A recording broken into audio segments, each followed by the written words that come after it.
Vidyadharan sir ബിസ്മി ഒന്ന് join ചെയ്തിട്ടുണ്ടോ?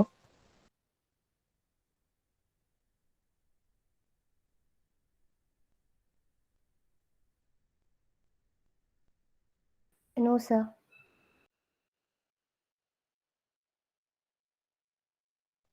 ബിസ്മി മാം join Sir, Bismi ചെയ്തിട്ടുണ്ട്. ma'am join ചെയ്തിട്ടുണ്ട്. വിദ്യാധരൻ sir join ചെയ്തിട്ടില്ല. ഓക്കെ.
വിദ്യാധരൻ സാർ പ്രസന്റ് ആണ്. ഉത്തര? Yes, sir. വിദ്യാധരൻ സാറ്, ബിസ്മി മാം രണ്ടുപേരും പ്രസന്റ് ആണ്. അപ്പോൾ so I think you can start. Okay, sir.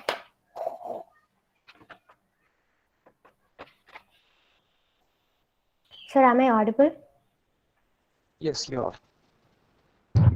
Okay, sir. I think okay. A very fine good evening to each and everyone present here today. Myself, Uttara, law student in Mar Gregorius College of Law, Trivandrum, and also a member in LGRF Trivandrum chapter, wholeheartedly welcoming you all to our today's webinar on the topic Mental Health Care Act 2017, conducted under the aegis of National Legal Services Authority, LGRF Center for Right of Person with Disabilities, in association with District Legal Services Authority, Trivandrum, in connection with the Azadi Ka Amrit Mahotsav, a 45 days campaign with pan-India awareness on legal rights. To commemorate the 75 years of India's independence, this campaign is with an aim to spread awareness to the citizens about their rights and entitlement under various government schemes. Mental health is not just is as important as your physical health. It's okay to feel unstable. It's okay to feel sad. It's okay to ask for help. It's okay to be not okay. Your mental illness is not your personal failure. Realizing the facts and understanding the importance of mental health is very much significant in our current scenario. The Mental Health Care Act 2017 aims to provide mental health care services for persons with mental illness. It ensures that these persons have a right to live a life of dignity by not being discriminated. Once again, welcoming you all to our today's webinar. And this is to bring into the attention of all the participants. Make sure that your audios are muted and none of you get engaged in any kind of presentations while the webinar is on for the smooth conduct of the webinar. I now welcome Advocate Gino M. Kurian, member LGRF State Chapter, to officially welcome us all to our today's webinar. I welcome you, sir. Thank you, Uttara. I hope I am audible. Yes, sir, you're audible. So, my responsibility to welcome all of you. Respected dignitaries, distinguished delegates, participants, partakers, LGRF members, faculties, and all of you. We are so proud to conduct this particular event today as part of our Center of Persons with Disabilities. Center for Rights of Persons with Disabilities, one of the nascent initiatives of Law and Justice Research Foundation. First of all, we express our sincere gratitude to NALSA, National Legal Services Authorities, as part of their Azadi Ka Amrit Mahotsav, India's 75th years independence anniversary, and the auspices of District Legal Services Authority they permitted us, they gave us an opportunity to conduct this event. So we express our sincere gratitude for this opportunity, especially in this day. We are conducting, this is a series of events we are conducting as part of Asadika Amrit Mahotsav in association with DLSA Trivandrum, Thiruvananthapuram. So today in our session, we are going to have a discussion on a webinar on Mental Health Care Act of 2017. We have our invited resource persons with us. Honorable K. Vidyadharan sir, he is the secretary of DLSA Thiruvananthapuram. We welcome you, sir, on behalf of all of them who has joined in this meeting today. We have Bismi Gopalakrishnan madam. Madam is a person having authority in this particular area of research, especially the rights of persons with regard to health. So she has a lot of writings on this, and she's a spokesperson on this particular area. So we are so glad to have you also among us today. We are keen to listen to you, ma'am. We welcome you also, ma'am. Thank you. Thank you for your presence today. And we have Dr. Arun B. Nair, sir, and Advocate J. Sandhya, madam. Both of them will be delivering special addresses. We welcome you also, madam and sir. We have Advocate N.C. Matthew, who is also a researcher in this area, and he's also working as the convener of this particular event and Center for Rights of Persons with Disabilities. We welcome you also, along with all other LJRF members and all other faculties, students who has joined in this meeting. Thank you, all of you. Over to you, Uttara. Thank you so much, sir. That was indeed a heartwarming welcome. Today, we have with us our most respected Sri K. Vidyadharan sir, Secretary, District Legal Services Authority, Trivandrum, to deliver the presidential address. I welcome you, sir.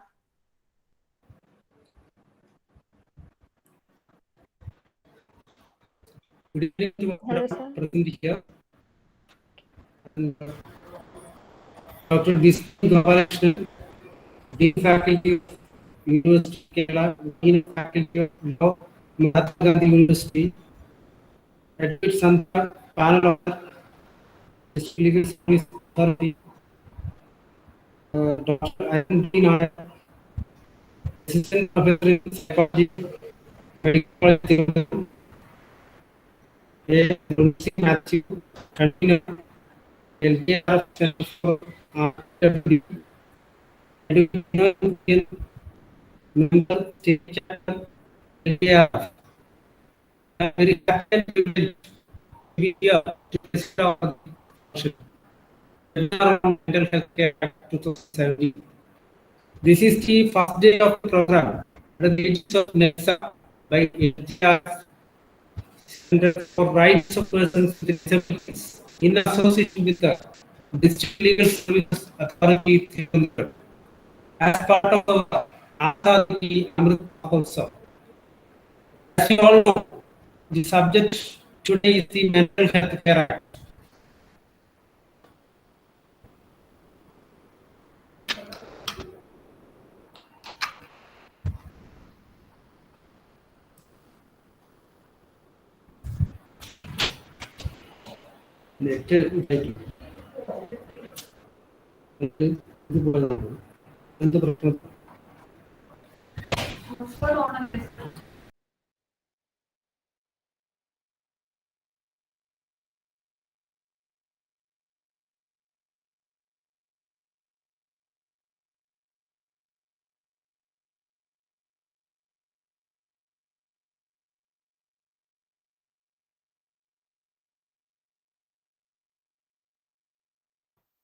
Sorry for the inconvenience caused. I think our speaker has got some issue with his network. He'll be joining back soon.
Yes.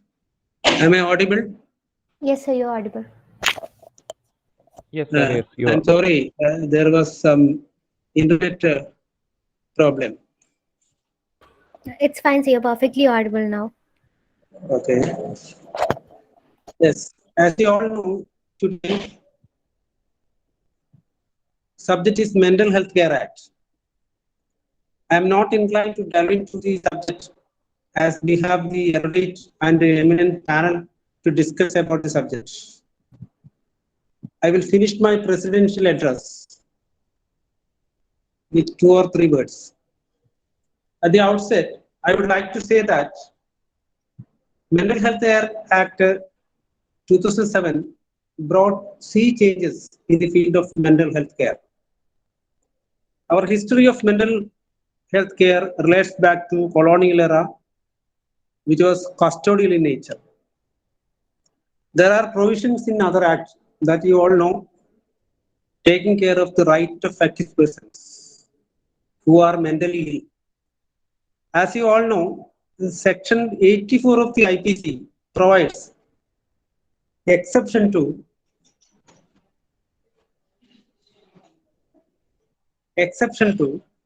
the act of persons of unsound mind and deals with the accused persons who are affected with the mental illness. Section 328 to 331 of Criminal Procedure Code says that when a person is capable of making a defense only, he can be tried. In my judicial service, I came across several cases in which accused persons were reported to be incapable of making defense, and inquiry were being conducted and finding to that effect was made. That is the protection given to the accused persons having mental illness by the law earlier. Now we can come to Mental Health Care Act. Mental Health Care Act 2017 deals with all persons having mental illness. We may see that there is no specific definition for mental illness in the old 1987 Act, whereas new Act 2017 Act defines mental illness under Section 2S. Under Section 2S. As per the above section, mental illness means substantial disorder of thinking, mood perception, orientation, or memory that grossly impairs judgment, behavior, capacity to recognize reality, to ability to meet the ordinary demands of life, mental conditions associated with the abuse of alcohol and drugs, but does not include mental retardation, which is a condition of arrested or incomplete development of mind of a person, especially characterized by subnormality of intelligence. In this connection, you can kindly see that the definition of mentally ill person in the old Mental Health Act, as I have already said, there is no specific definition for mental illness in the old Act. But in the old Act, mentally ill person is defined, which is read as follows. Mentally ill persons means a person who is in need of treatment by reason of any mental disorder other than mental retardation. So the present act gives a comprehensive definition to mental illness, which extends to all kinds of mental illness, even the mental condition associated with the abuse of alcohol and drugs, which is common in our society. So that Mental Health Act clearly defines mental illness. There is no scope for doubt.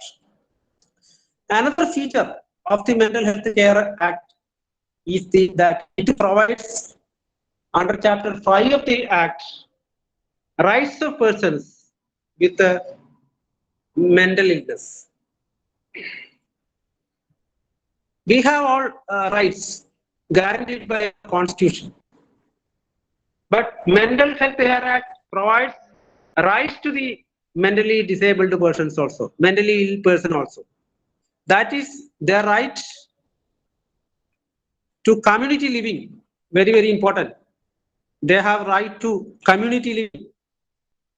Like all other people, they have also a right to community living and right to access to mental health care.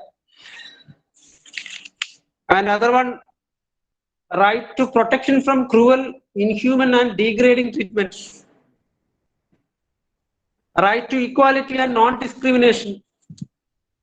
Right to information. Right to confidentiality, very, very important right.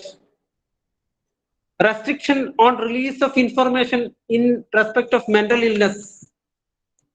Right to access to medical records. Right to personal contacts and communication. And right to legal aid. Moreover, they have right to make complaints about deficiencies in provisions of services. A special mention is needed on Section 27. Section 27 provides right to legal aid to a person with mental illness, which provides that he is entitled to receive free legal aid services, free legal services to exercise any of his rights given under the Act. The role of legal services authorities, institutions come into play under Section 27. Under Section 27(2) provides that it is the duty of magistrate, police officer, person in charge of such custodial institution, medical officer, or mental health professional in charge of the mental health establishment to inform the person with the with having mental illness that he is entitled to free legal services. Here, our responsibility, the responsibility of legal services institution come into play.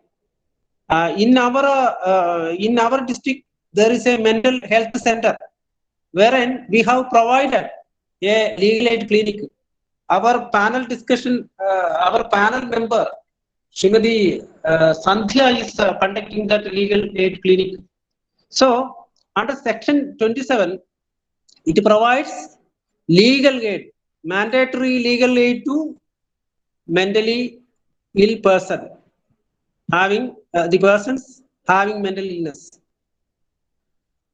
Our legal aid clinic is an effective legal aid clinic functioning at a mental health center. Recently, at the initiative of the legal aid clinic situated therein, we could lay foundation of a special ward for women and child patients having child, women patients having child, a first of its kind in the state. It was materialized by tapping the fund of a CSR fund of a software institution working at Technopark. It was actually indeed a great achievement as far as our legal aid clinic is concerned. And another aspect regarding the present act is that it provides duties and responsibility to institutions and other agencies. It is a peculiar nature of that act. Section 100 and 102 101 provides the duties of police. See, if a person is abandoned, a person having mental illness is seen abandoned in a house or locked, whatever it may be, it is the responsibility of police officer to find out him and to give him necessary protection. He is to be immediately produced before the magistrate, and the police has to ensure the proper care and protection of the person. That provides Section 101, Section 100, etc. Section 102 provides conveying or admitting persons with mental illness to mental health establishment by magistrates. Whenever the mentally ill person is produced before the magistrate, he has to ensure that he should be provided necessary legal aid, and he should be sent to any mental hospital as per law. And it is the duty of the magistrate also to admitting that person to mental health centers. There are penal provisions also there in the Mental Health Care Act. If any person contravenes any of the provisions of the Mental Health Act, he will be penalized. He will be penalized.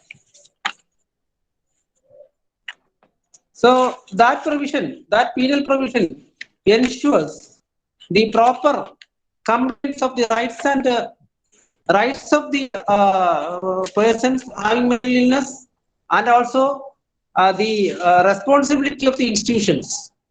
Responsibility of the institutions.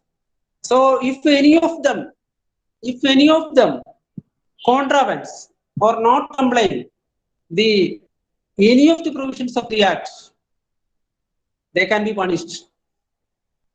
That is the provision 102, 108 says. If any person contravenes any of the provisions of the Act, he shall be punishable with the imprisonment which extends to 6 months or fine. So the Act ensures the right of mentally ill person protected by a penal provision also. Another peculiar aspect of this Act is Section 115 presumption.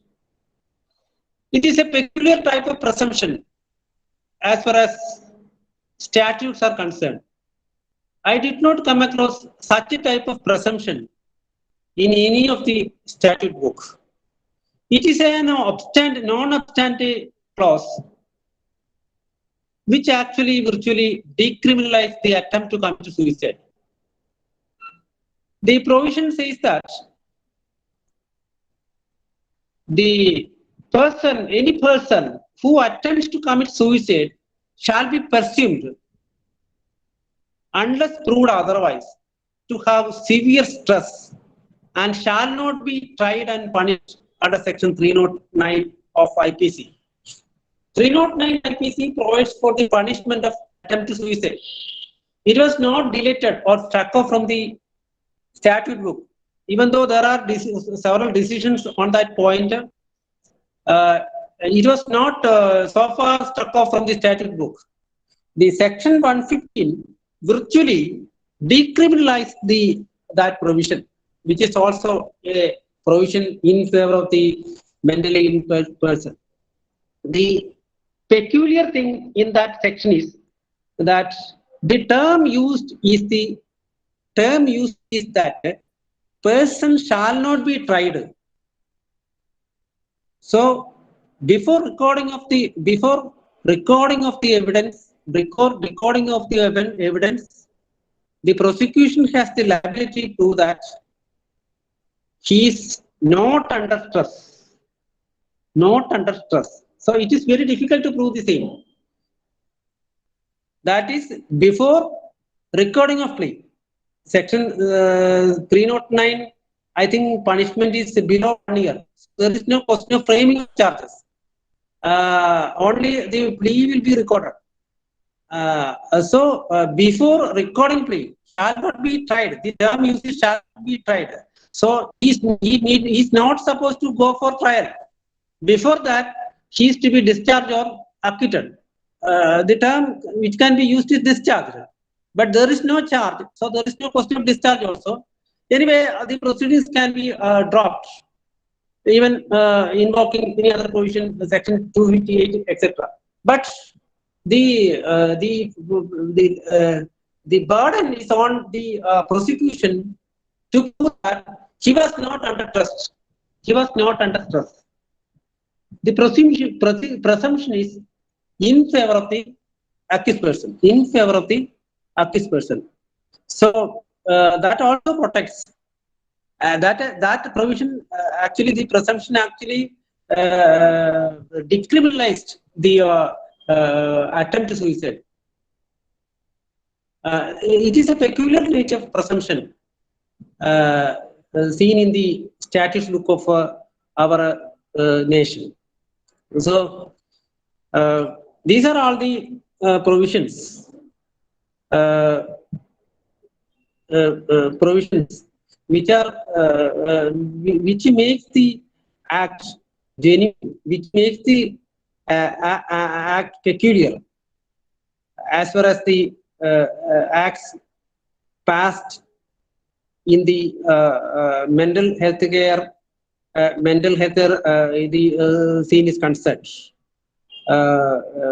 As I have already said, there is sea change between the old act and the new act. I think the clinical aspects of the mental health care, etc., will be dealt with by our panel members. We have eminent panel members, medical officer, and the persons who are dealing the subject of mental health care, who are facing the problems of patients every day. I think the social impact of the act and the present scenario regarding the mental health care institutions, etc., will be dealt with by the in detail by the medical officers in the panel and also the panel lawyer who is attending the function. And I think all the students attending the program will be benefited and benefited by this program. With these words, I conclude. Thank you all for attending the function. Thank you. Thank you so much, sir. Your words are highly enlightening. Thank you very much for that. Today, we also have with us Dr. Bismi Gopalakrishnan, Dean, Faculty of Law. Hello, sir. Up next, we also have Dr. Bismi Gopalakrishnan, Dean, Faculty of Law, University of Kerala and MG University, to deliver our keynote speech. I wholeheartedly welcome you, ma'am. Thank you, Uttara. Most respected Sri K. Vidyadharan sir, Secretary and District Legal Service Authority, Thiruvananthapuram. Respected Advocate J. Sandhya ma'am, Panel Lawyer, DLSA, Thiruvananthapuram. Most respected Dr. Arun B. Nair, Assistant Professor and Psychiatry, Medical College, Trivandrum. Advocate Gino M. Kurian, Member State Chapter, LJRF. Safi Mohan sir. Actually, I'm honored to be a part of the program conducted under the aegis of NALSA and LJRF, Center for Rights of Persons with Disabilities, trying to bring out more clarity and information relating to Mental Health Care Act. Now, we have heard from Vidyadharan sir, the Honorable Vidyadharan sir, about the Act itself. And we also have Sandhya ma'am and Dr. Arun sir with us to give us more awareness relating to the practical aspects of Mental Health Care Act. So I'll just restrict myself to the Healthcare Act of 2017, the salient features of the Mental Health Care Act of 2017. I'll just present a slide and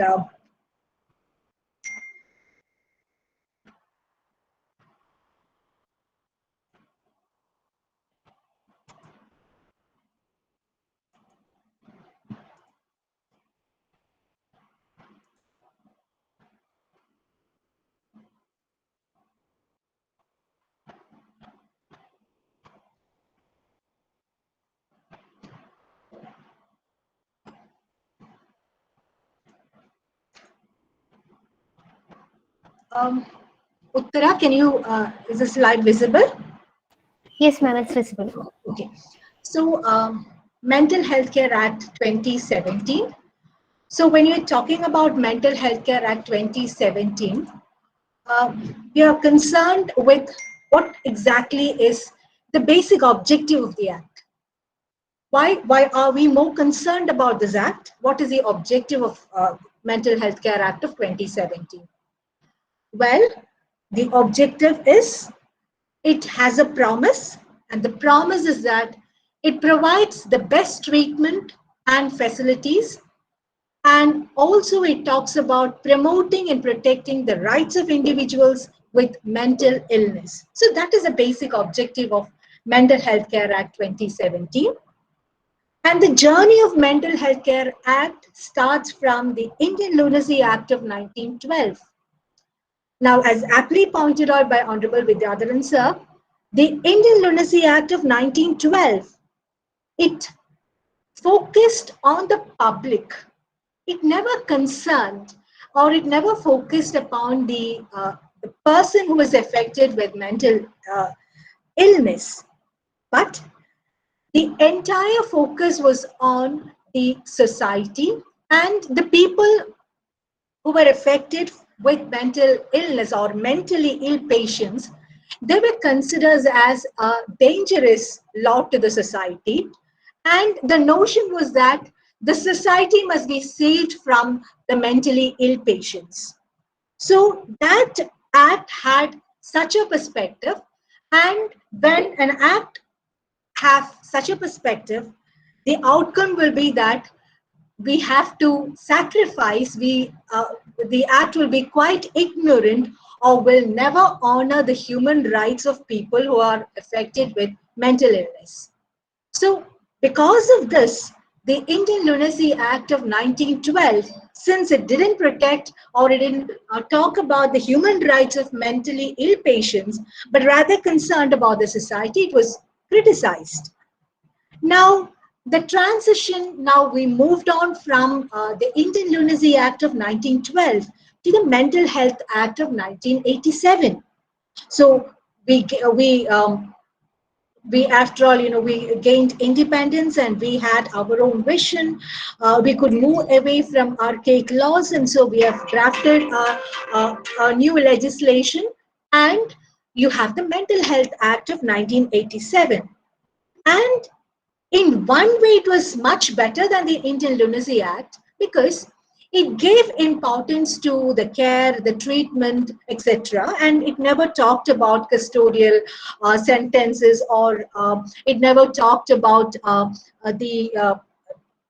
viewing mentally ill persons as a threat, but it talked about care and treatment, etc. So concentration was being moved from moved to the mentally ill persons.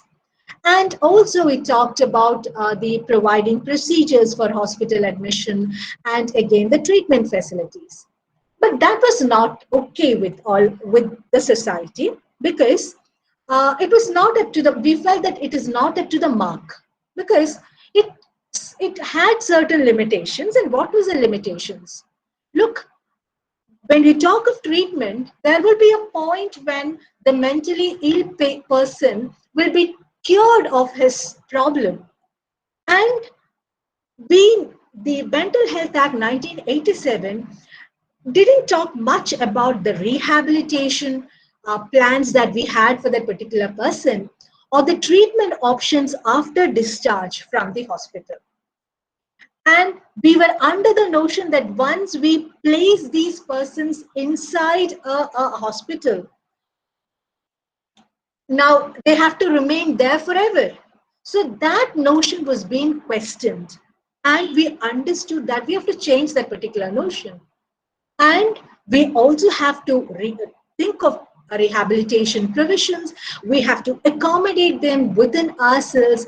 We have to treat them on par with ourselves. We have to do something more for the people. And we also have to take into account the financial, the social, the emotional burdens the patients as well as the caregivers face. So we understood that we had to move on. And then internationally also, there were certain changes that was happening. For example, in 2006, the United Nations adopted the Convention on the Rights of Persons with Disabilities. And this international human rights treaty talked about the rights of persons with disabilities. And the UNCRPD, it applied to persons with mental illness and psychosocial disabilities. So the UN treaty, it talked about recognizing people with mental illness and trying to respect the human rights of the persons with mental illness, and trying to break the barriers, the societal barriers that has been attached to their treatment and rehabilitation. And India ratified this treaty in 2007. So that means when you ratify it, it becomes a binding commitment to ensure that all our laws are in compliance with the UNCRPD. And we realize that the Mental Health Act of 1987 is not in compliance with the provisions of this the UN Convention. And we decided to replace it with a new law. Of course, it took several years for us to finally come up with a law, but in 2017, we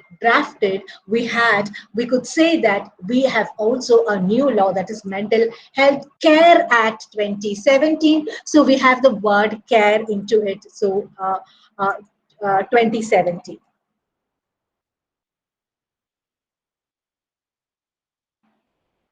So Mental Health Care Act 2017, it talks about patient autonomy.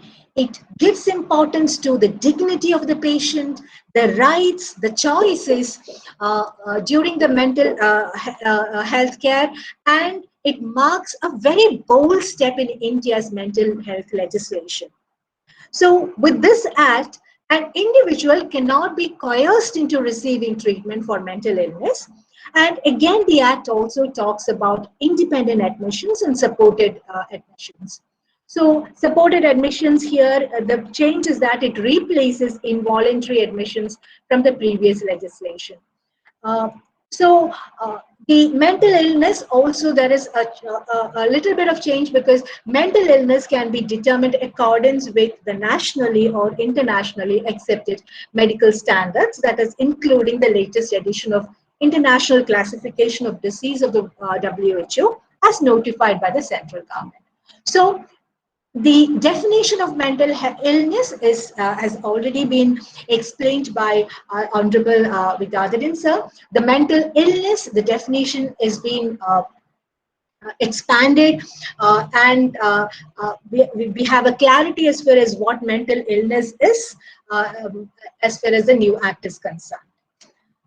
Now, what is the peculiarity? What is the salient feature of this particular act from the human right perspective? That is our concern. So, what are the rights that these particular act guarantee? Well, the act talks about right to access to mental health care.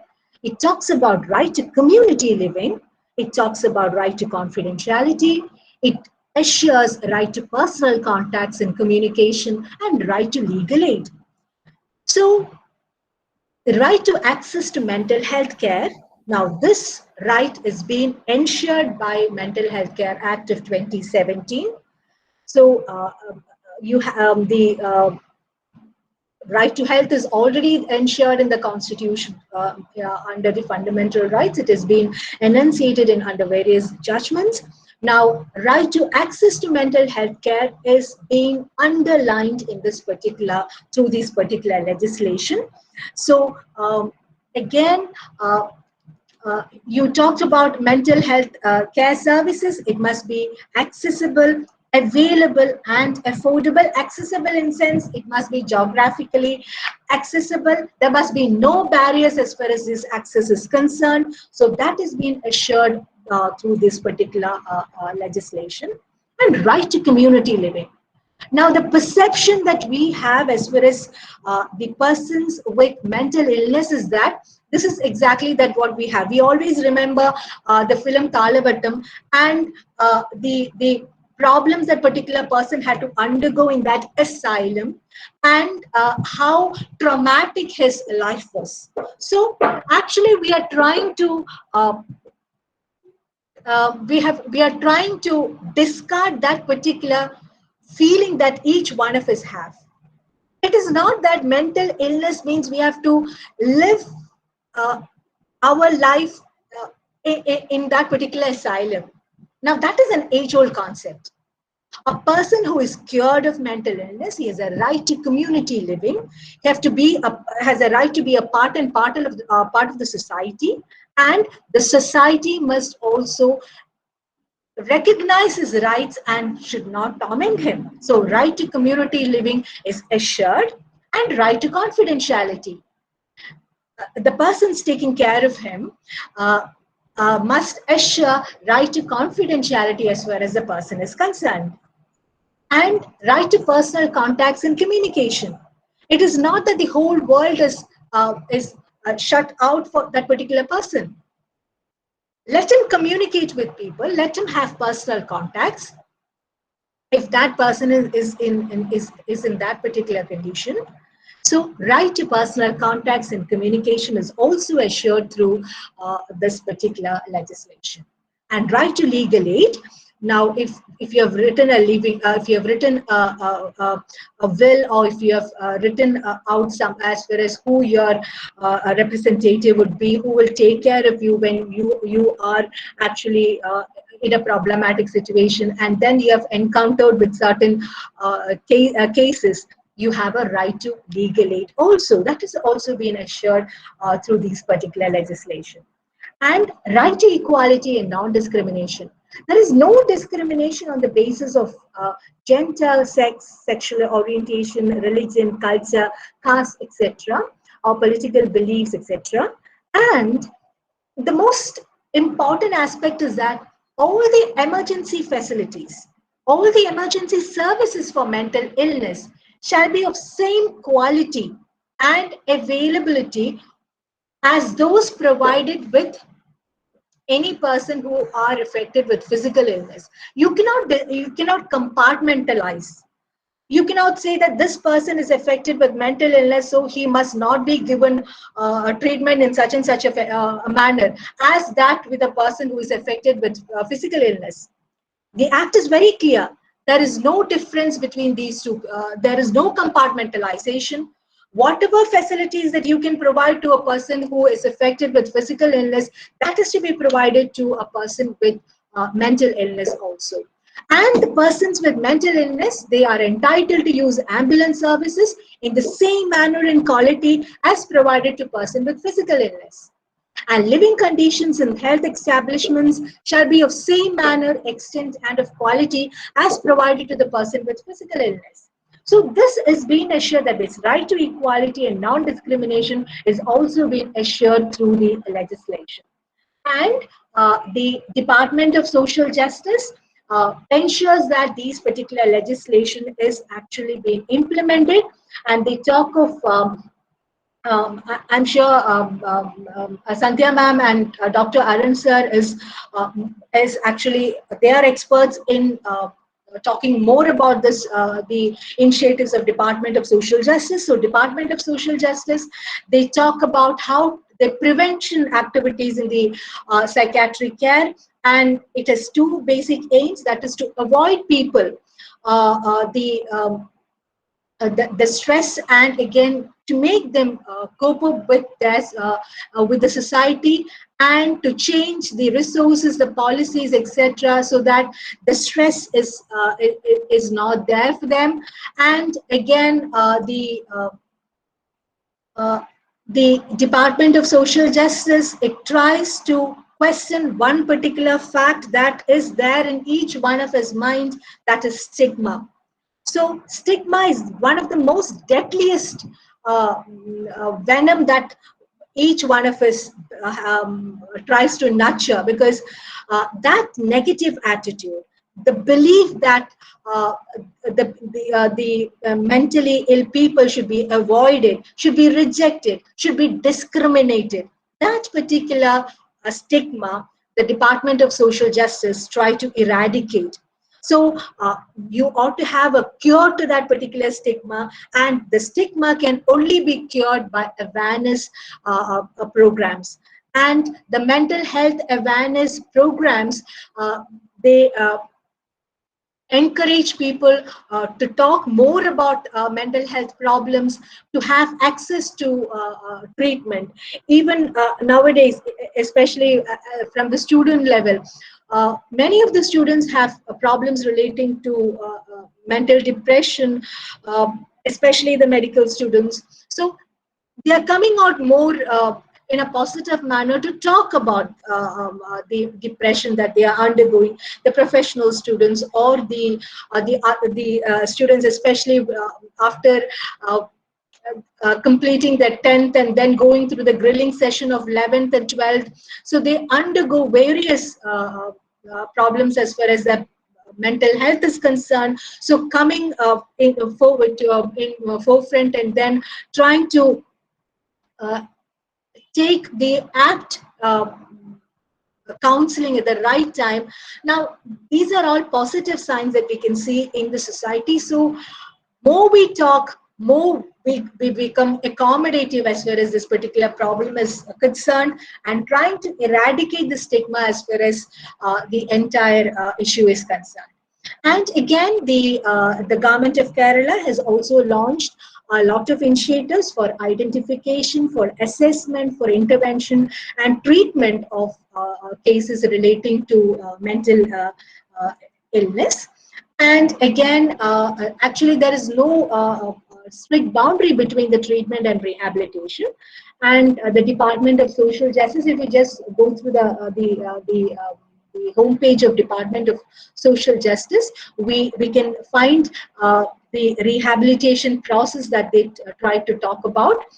They talk about the designing projects for mentally cured person. And also they try to link interdepartmental integration. They try to rope in the NGOs and other agencies so that the rehabilitation process is very effective. And the Department of Social Justice have also launched a lot of initiatives so that the whole exercise can go move ahead. For example, the Suraksha project, that is a community-based rehabilitation, then the psychosocial rehabilitation schemes, the community outlets, then the daycare centers, halfway homes, the Punarjani project, all these, they have a lot of initiatives. So we can find that right to community living, it has been honored, it has been respected, and the government have made initiatives so that this particular community living it does not remain within the letters of law, but it moves ahead. And again, the government have also launched schemes for the rehabilitation of mentally challenged under trial prisoners also. Then the major initiatives like Sampurna Manasiga Arogyam, then the depression management, then the maternal and infant mental health, the Amma Manas programs, then all this, then the suicide prevention programs of the Social Justice Department, the stress management programs of the Social Justice Department, and especially we were aware of it during the COVID times, when many of us were really stressed and strained. And again, the coastal mental health, the palliative mental health schemes, then the Vimukti de-addiction centers are also the other major initiatives of the Social Justice Department. They have also the short-term and the long-term action plans. They have, as I've already mentioned, when you go to the Social Justice Department, we can have the online registration portal for data collection and enrollment of mental patients. So then the palliative programs, the capacity building programs, all comes under the short-term action plans. They also have the long-term action plans, that is 2 full-time rehabilitation centers at the district and panchayat level and in each district. Then the daycare centers in each Grama Panchayats, that is also a long-term action plan. Then the caregivers training programs for cured mentally ill persons, that is the training the trainers programs, has also been launched under the initiative of the Department of Social Justice. Then there are plans that has been chalked out for wandering patients. Then the human resource developmental programs, then the mobile intervention unit, that is the district-wide interventions, the family counseling centers, then the dementia care centers, then the local employment scheme. So these are the long-term programs. Then the Act also talks about the advance directives, that is when a person wishes to be cared, how actually that person really want to be cared for and treated for a mental illness, and the way the person wishes not to be cared for and treated for a mental illness. So this has also been assured through the advance directive, that has also been ensured through the Act. And the nominated representatives, every person who is not a minor shall have a right to appoint a nominative representative, and that nominated representative will take care of that particular person during his treatment time. And the Act also talks about the central and the state mental authorities, and also the mental health establishments, the licenses requirements, then the basic facilities that the mental health establishment should have, the facilities that the private establishments should nurture to. So all has also been narrated in that particular Act. And the Act also talks about decriminalizing suicide, and also lessening the rigors of it is not a prohibition in toto, but because we cannot say a full no to electroconvulsive therapy, but what the Act aims is the minimize the problems, but and it is not a total no, because that is not at all possible as far as a mental treatment is concerned. And there are special provisions for women also. And as far as the women is concerned, the women, they should not be separated from their child, when, of course, only if it is absolutely necessary, we must go for the drastic provision. And the fact that a person is a mentally ill person doesn't mean that he can be thrashed and he can be punished and he can be kicked and he can be punched. So any person who does all those will be liable for imprisonment up to 6 months or 10,000 or both. And repeated offenders will also be visited with severe punishments. And the provisions for children is also being mentioned. So children under the age of 3 years, they should not be separated from their mother when the mother is getting treatment in the mental health care institution, or the unless there is a risk to the baby from the mother's ill health. And even if the baby has to be separated in adverse situations, then mother will have supervised access. And the decision to separate the baby has to be reviewed every 15 days. And if the baby has to be separated for more than 30 days, then the concerned mental health authority has to be informed. So I'm just stopping here. What I was trying to tell you is that Mental Health Care Act 2017 has incorporated within itself the basic human rights that has been assured under the human rights documents. Now, I'll just share the latest, the judicial approach also, because in one of the case laws, normally when we talk of insurance, we feel that insurance is not available to the persons who are affected with mental illness. So a complainant, he obtained a Happy Family Floater policy from the Oriental Insurance Company Limited. What happened was that he was diagnosed with a psychiatric problem, and he applied for medical claim under the policy. But he was stated that, look, psychiatric problem, it has been excluded from clause 4.8 of the policy, and you are not available for the policy, the policy. And the complainant stated that, look, as per Mental Health Act, every person with mental illness shall be treated on par with or equal to persons with physical illness. So again, the Oriental Insurance Company stated that senile dementia and the other forms of mental illness are excluded under this particular insurance policy. Now, again, they rejected the claim of the complainant. Now, the judiciary, the Consumer Commission state that, well, the insurance company, the argument of the insurance company will not hold because if you evaluate the Section 21, Clause 4 of Mental Health Act, it says that there is no difference between the persons with mental illness and persons with physical illness. So they are treated on par, and refusing to deal with illness is unwarranted, and again, it is an uncalled litigation, and it also amounts to deficiency of service, and also amounts to unfair trade practice.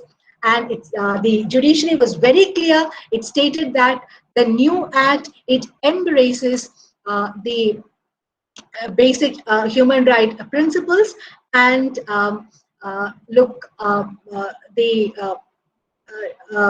the act, it talks about many provisions which breathe in the human rights principles, and the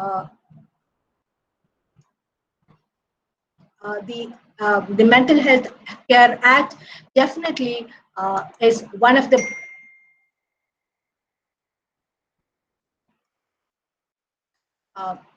most important piece of legislations that we can think of, because it takes care of the rights of those people whom we try to or we considered as very silent, or we make them silent because we consider that they could not be accommodated with us. Now we realize that the act had made us realize that they are a part and parcel of us, because at any one point of time, the society has to move ahead and understand the basic principles of human rights, and be accommodative, and try to ensure the legislation in its full swing. Thank you, one and all. Thank you, all the students and research scholars of LJRF, and thank you, Safi Mohan sir, for giving me an opportunity. Thank you so much, ma'am. Your words were highly enlightening and informational. Thank you so much for the time and information you rendered us this short period of time. Thank you so much. We also have with us, up next to deliver this special address, we have with us Advocate J. Sandhya, Panel Advocate, District Legal Services Authority, Trivandrum. I welcome you, ma'am, to deliver the special address. Thank you. Am I audible? Yes, ma'am. Okay. How long I can take? I'm not sure, ma'am. I think I was told 20 minutes. We are supposed to finish by 4, so I got confused. Still 20 minutes is okay? Yes, ma'am. Yes, ma'am. Yes, okay. It's fine. Respected Vidyadharan sir, respected Bismi ma'am, Dr. Arun, friends, I'm so happy to be here, and I'm also happy that LJRF has taken this particular subject for discussion today. I've been working in the disability sector for the past 10 to 15 years, and I'm working in this particular area of mental illness for the past 3 years. Thanks to DLSA for giving me a chance to work in their legal clinic in Perukada Hospital Mental Health Center. Dr. Bismi has elaborately covered the act as such, and Dr. Vidyadharan sir has also enlightened you with the key provisions of the act, so I won't attempt to do that again. As a practitioner and as a person who deals with these issues on day-to-day basis, I will just say my take on this particular act. I'm so passionate about this particular subject, so I'll switch over to Malayalam because I feel that I can express my anguish or whatever feelings only in my mother tongue.